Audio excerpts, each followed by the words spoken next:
There's a lot of unknowns, and I think it's the unknowns that are terrifying. And it's me. It's me on that operating table. We're developing the bioartificial pancreas that can potentially cure type 1 diabetes. It's become a joke that the cure is always 5 years away. But if it's so close, what is taking so long? Do you feel guilty that the cure is always 5 years away? I don't feel guilty. I feel hopeful. When you're doing clinical research, there's always the first patient. This is Lauren. I'm Greg. Nice to meet you. I have some extreme lows, which cause me to have seizures. I'm going blind. It takes 10 to 20 years to develop a new drug. This is my life's work. We need the investment to prove to you that this works. We have 180 days of cash. What happens if you don't raise the money? Shut the doors. Part of science that I'm trying to come to grips with on my own is it even working? Yeah. Because if it works, it's like winning the lottery. We still don't know how it'll work in people. And that's why we're all here, to make it work in people. 32 years of the waiting. Hoped and prayed for this for a long time. I don't know if I can keep doing this anymore. It's just been really hard on them. But they're paving the way for others, so. We're talking about my life here. I'm not afraid of death, but I need to be here for my daughter. That's what this is about. How much is riding on this? Everything. Sorry. It has been more than I ever expected. You're showing efficacy. To see it come this far, it's amazing. I like to think I'm a pioneer. Where you read in textbooks, she was the first.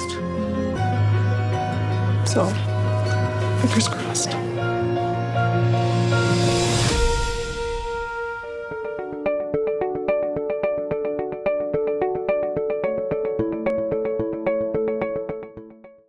Hello, and welcome to the latest episode of Documenting Reality, brought to you by the Documentary Channel.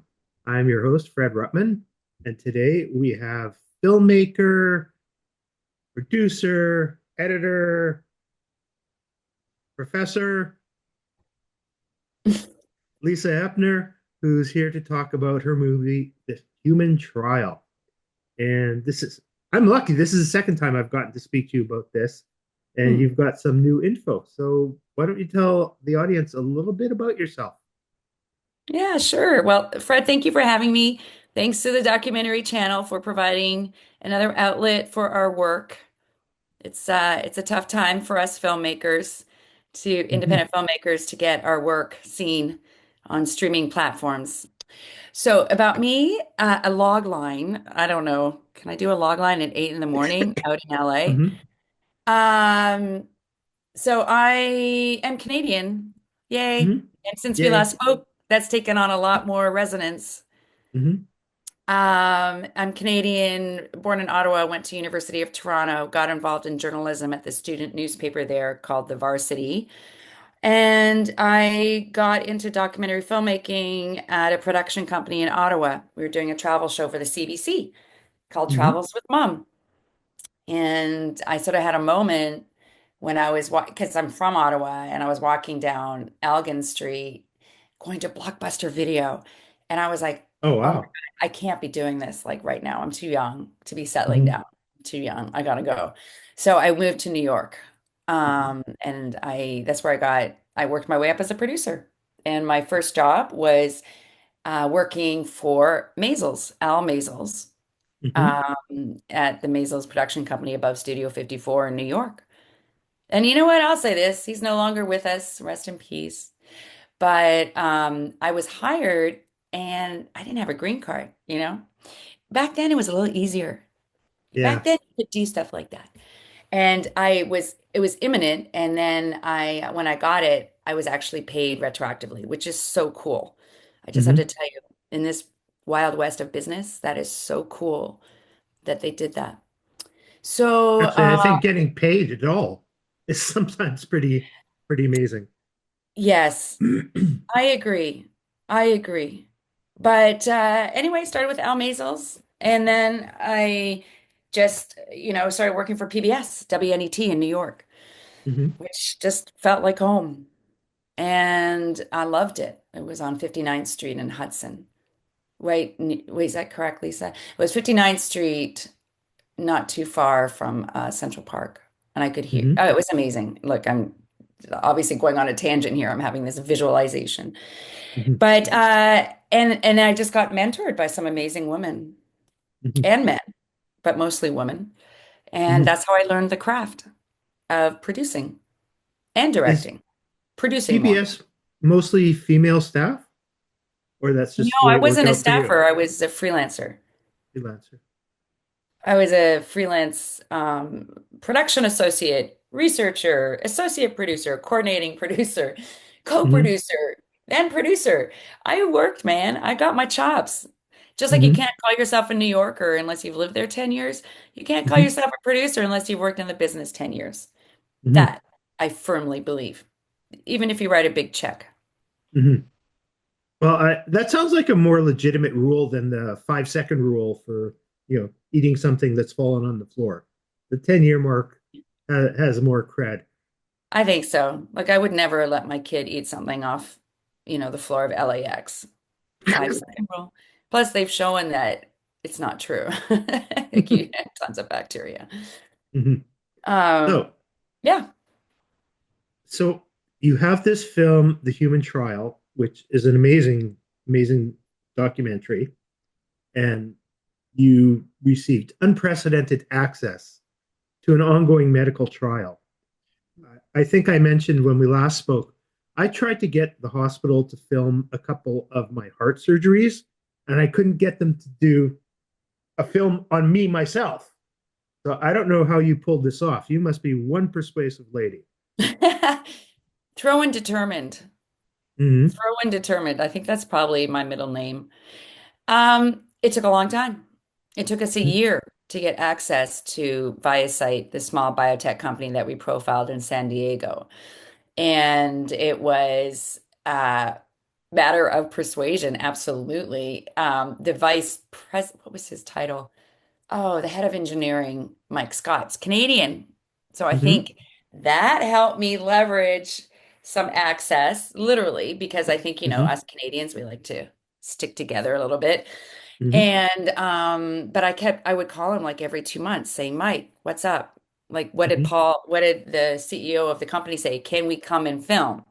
Because I knew they were going to get to the clinic. I knew they were going to get into human beings. Like that's what Hmm. everyone had predicted. So I felt the clock was ticking.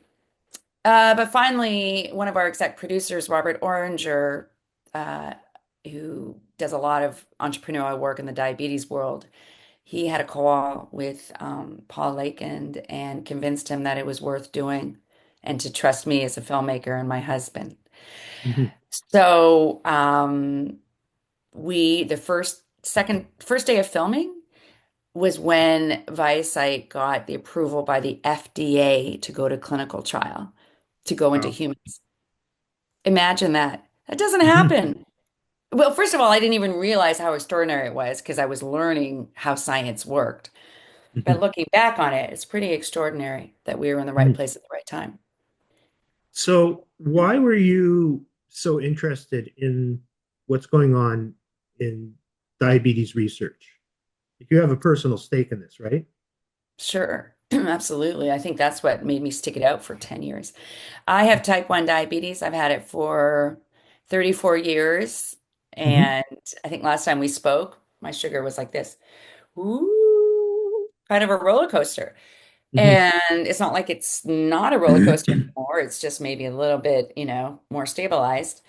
But I have the comorbidities of it, meaning, retina damage, Hmm. um, many operations on my hands. I would say I've had 8 for movement. Um, anyway, early arthritis. I'm like that person. Someone said when you reach a certain age, it's called the organ symphony, and all you talk about Hmm. are your organs. Well, I'm only 54, and I'm like, I'm too young to be talking about the Hmm. organ symphony. I want out, man.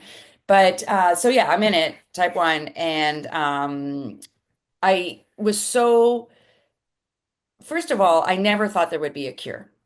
I just Hmm. didn't think that. I was like, I'm going to live on this planet. I'm going to struggle with this disease. I'm just going to do it. I never believed that slogans from nonprofits fund a cure. I just didn't believe it. Then when I started following this team, I was like, what? Maybe. Like maybe.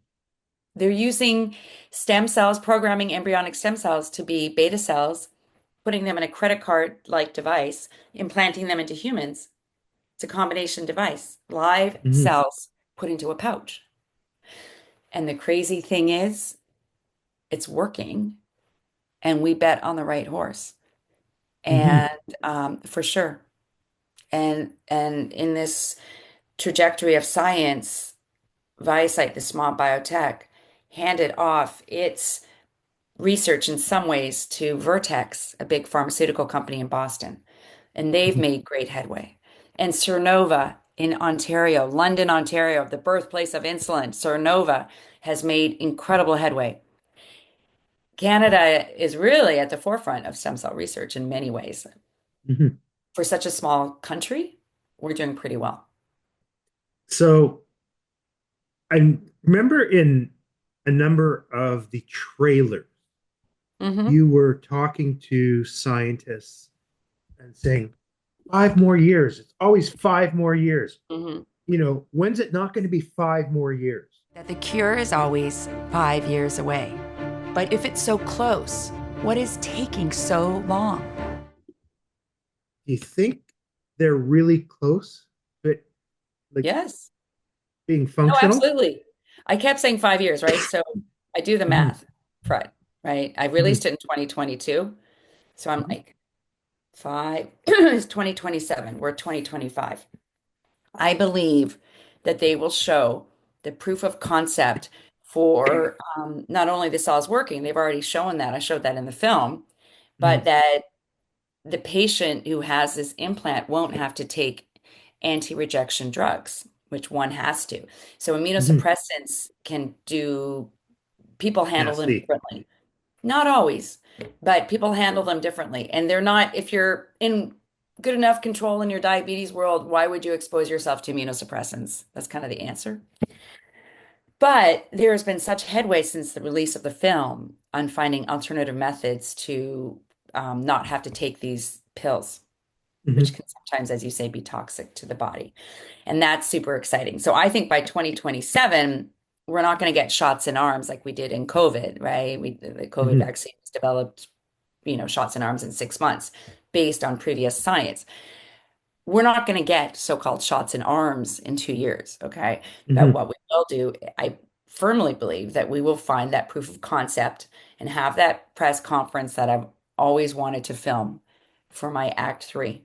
And in Hmm. fact, I'm working on an epilogue right now in between teaching at USC and EPing some films and just life in general. But I don't want this magical moment to slip by. Hmm. I want people to know that being patient with science pays off as long as you continue to support it. I can't go political, can I? But right now, I feel like this film resonates more than ever and is more important than ever Hmm. because of the amount of disinformation out there being propagated by our own Secretary of Health. Hmm. So, So, this film is really important to show what it takes to push medical innovation forward. were there times, and sorry if this is a cliche question, but Mm. that it's a 10-year movie. Were you sort of, how do we keep going with this? Like, this is such a Oh. grind. It's an emotional grind, physical Hmm. grind. Yeah, oh, for sure. But I never seriously thought I'd stop. Hmm. I had too much invested in it. I was doing something that was, I feel, is really important to shine a light on what this disease is and how actually fatal it can be, and Hmm. how it's taken hold of countries' GDPs, and that's diabetes type 1 and type 2. Hmm. Um, but I really wanted to just finally, with no ambivalence, show what it's like to live with this disease. Hmm. And I was not going to stop that. I was getting too much too many emails from people, too many calls saying, thank you for doing this. We heard about your film. I'm going to write a check to you. The biggest grind is fundraising, bar none. I'm sure everyone will tell you that. Doesn't matter how many Oscars you have in your back pocket, you're still fundraising for your next film. And I was fundraising for my next scene. So I remember going to Saudi Arabia, to Riyadh, 2016, and we didn't have the bucks. Like, we didn't have the money to go. And I was like, we need to go to show the lengths that this biotech CEO has to go to raise money for his science. And plus, I wanted to see Saudi Arabia, and I'm like, it's an interesting backdrop, much better than, a putty-colored office, right? Anyway, I got a check FedEx to me for $10,000 that I got, like, I don't know, the day before we left. And we had already maxed out our credit cards, just in case anyone's thinking that. So, believe you me, it was just like a shell game of moving money around. Totally stressful. In the meantime, running a production company, our little mom and pop shop, Vox Pop. Yeah. That was the stressful part, but I was determined, and I realized that if I wasn't patient enough to follow this clinical trial, then who would be? I already had all the skin in the game. Am I going to let this go, let this story go? You It's literally are unusual. the skin in the game. Yeah, but Fred, more than not just me as a patient, but me as a filmmaker, me as a doc filmmaker, with a big streak of idealism. I wasn't going to stop. But I'm telling you, you have to be a dog with a chew toy to get this stuff made. It takes 10 to 20 years to develop a new drug. This is my life's work. We need the investment to prove to you that this works. We have 180 days of cash. What happens if you don't raise the money? Shut the doors. Yeah. I think that's a common theme for most. You're an entrepreneur, just differently packaged. And I've heard many stories of people just, we've maxed out our corporate card, we've maxed out our personal card, we don't have any more lines of credit. Then all of a sudden, money just shows up. Money shows up in Act 3, or if you get into Sundance. That's when the real money shows up. But yeah. Yes. Ultimately, yes. When you can show a rough cut, you're in a much better position to raise money. Is Sundance still the pinnacle? Is that the? I don't know. TIFF is pretty cool. I have to say, I like Toronto.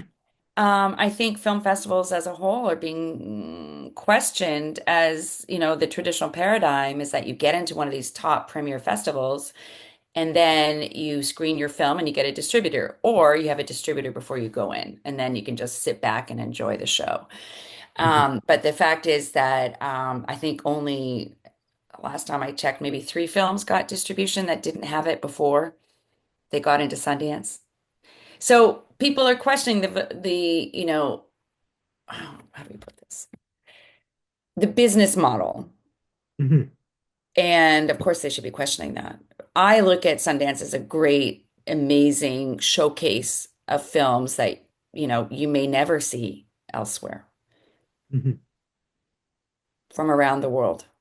I feel sorry for the programmers in a way. I mean, how do you make a selection from 13,000 entries and get it down to 25? It's like 13,000. Well, I think that was, you can fact check that, but I'm pretty sure that's what it was. At least, yeah, 13,000. So the odds are horrible. You probably could win the lottery more easily. But there's, stars align and your work can be seen.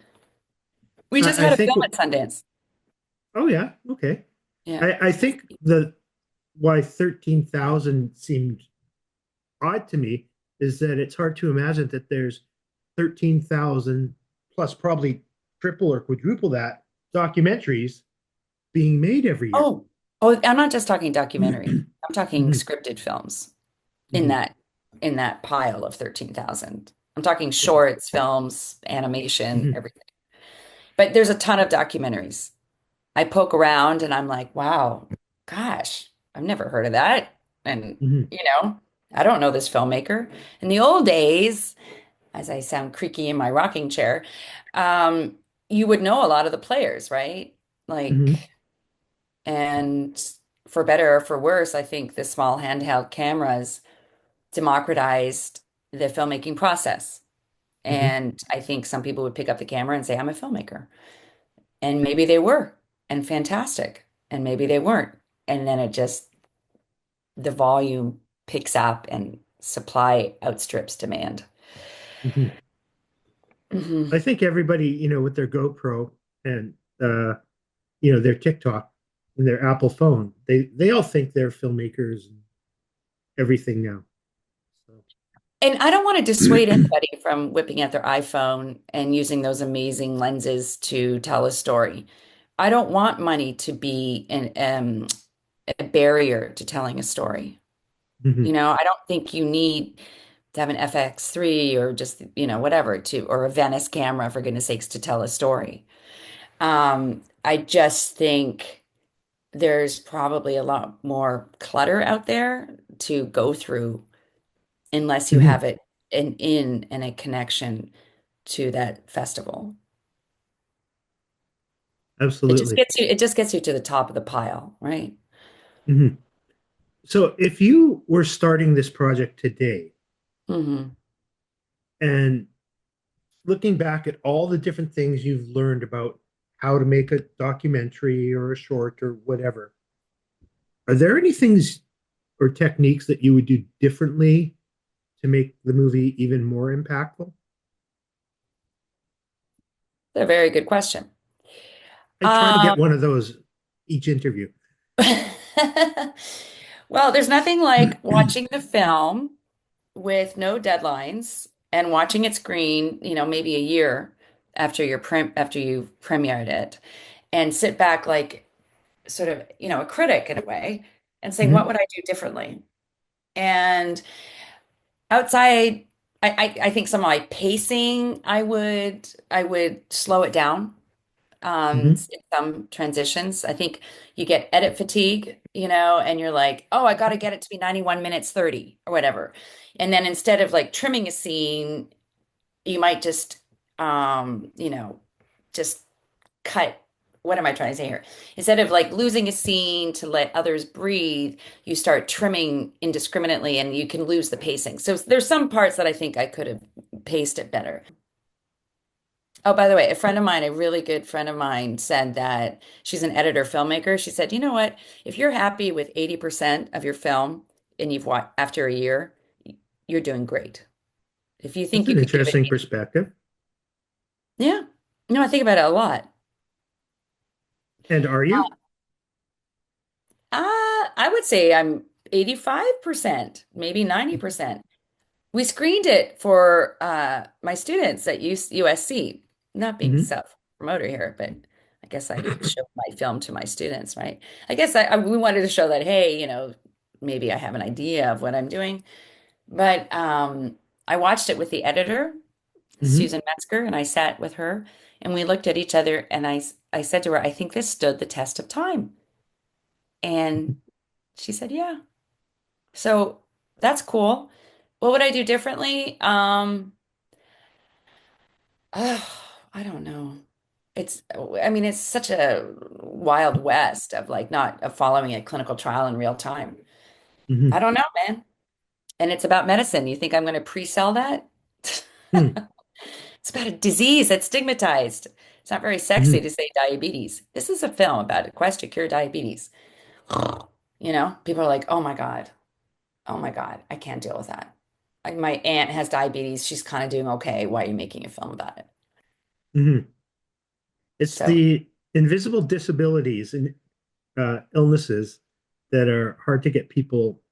Uh, I do talks about this, about invisible disabilities, because Lord knows I have enough of them. mhm, And people, it's just not on our radar. mhm. I agree. But you see, oh, I could talk on, but there's so much stigma around, especially type 2 diabetes. Hmm. You are obese. You got type 2 diabetes. You're lazy. Never mind that perhaps you have a genetic component. It's very hereditary that you can Hmm. get type 2 diabetes.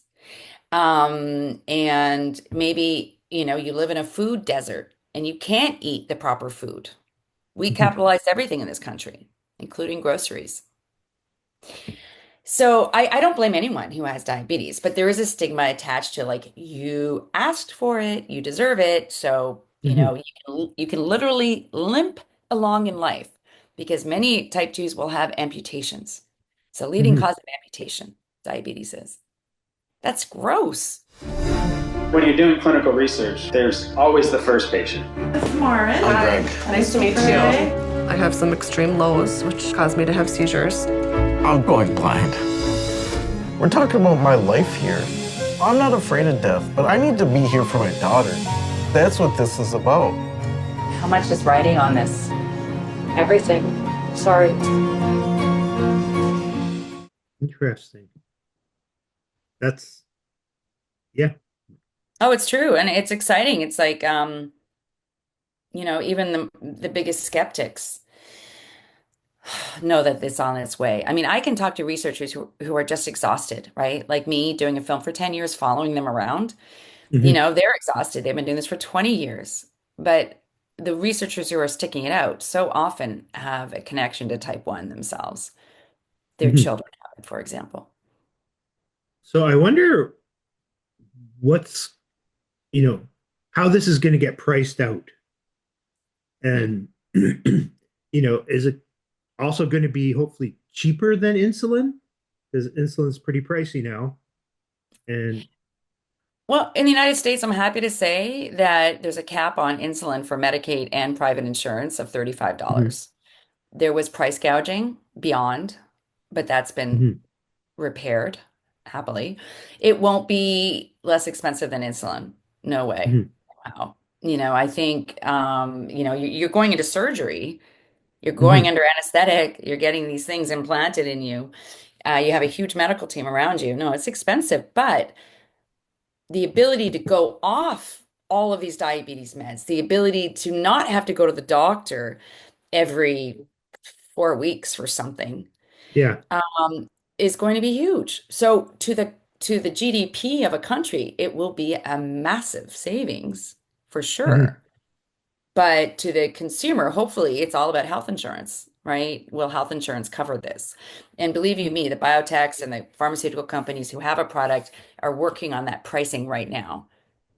This is something that takes a lot of finagling, how to Mhm. figure out what that marketplace price is going to be so you don't get priced out, so your patients can afford it. So it Mhm. doesn't become the Hep C, treatment that cost 100 grand, even though that treatment cures your disease. So while you're waiting for this press conference and while you're teaching, what projects do you have percolating in the back of your noggin that you want to get on film? So I executive produced a film called Speak that was directed by Guy Mossman, my partner, and Jen Teixeira, Mhm. and premiered at Sundance. Amazing. It's about public speaking in America, public speaking high school competitions. Talks about, really hot button issues. The students are amazing, standing ovations. The students are Mhm. fantastic. Like people like Oprah Winfrey and Sonia Sotomayor and Ketanji Brown, Jackson, these Supreme Court justices, they all did this high school speech competition. And it's just been Mhm. lesser known than, say, the Spellathon and et cetera, Mhm. that gets a lot of play. But it's a really good film and came out of Sundance with amazing reviews in the trades, et cetera. So that keeps me busy. And I'm teaching grad students at USC, right? They're Mhm. paying a lot of tuition to get that, their art created and then to get a Mhm. job to pay off their student loans. So my job as a professor is to help with both. And there's a lot of after office hour visits, you know what I mean? Like Yeah. I'm helping these guys, the next generation, to be the filmmakers. And that is so rewarding. Mhm. It's a amazing job, but that keeps me super busy, to be honest. Well, we can find your film everywhere. The Human Trial. There's trailers and clips of it everywhere. And of course, it's on the documentary channel, why you're here. And I just want to wrap and say thank you so much. It's always fun talking to you. You're such a bundle of energy and interesting perspectives. So it's so fun to talk to you. Oh, that's so great. And maybe another time we can talk about, the political situation because my Canadian relatives are, feeding me a lot of news stories and great. But we won't talk about that on the podcast. Okay. So thank you to everybody who tuned in to Documenting Reality. And please like, subscribe, share, and we'll see you next episode. Bye-bye.